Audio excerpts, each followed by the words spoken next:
اب تک زمانے والوں کو بڑی شکایتیں تھی مولویوں سے، اور بڑی زبان درازیاں کرتے تھے کہ ان مولویوں کو کچھ آتا جاتا نہیں ہے، یہ مدرسوں میں بچوں کا ٹائم خراب کرتے ہیں، یہ تو 1400 سال پرانی بات کرتے ہیں اور 1400 سال پرانی زبان بولتے ہیں، یہ جدید دور کی زبان سے واقف نہیں ہیں، انہیں انگلش نہیں آتی جاتی۔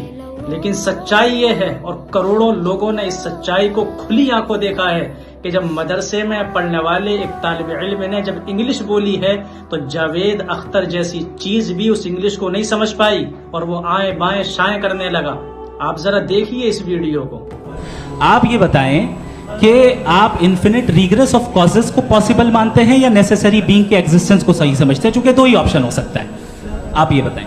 دیکھیے، آپ کو میں ایمانداری سے بات کروں، ایک تو میں کانٹیجنسی ورڈ ٹھیک سے سمجھتا ہوں، اور اس وقت بھی جو آپ نے انگریزی کے الفاظ استعمال کیے وہ ذرا تھوڑے سے مجھے ڈیفیکلٹ اور کمپلیکیٹڈ لگے، تو آپ ذرا سمپل زبان میں سوال کر سکتے ہیں؟ بالکل کر سکتا ہوں جی۔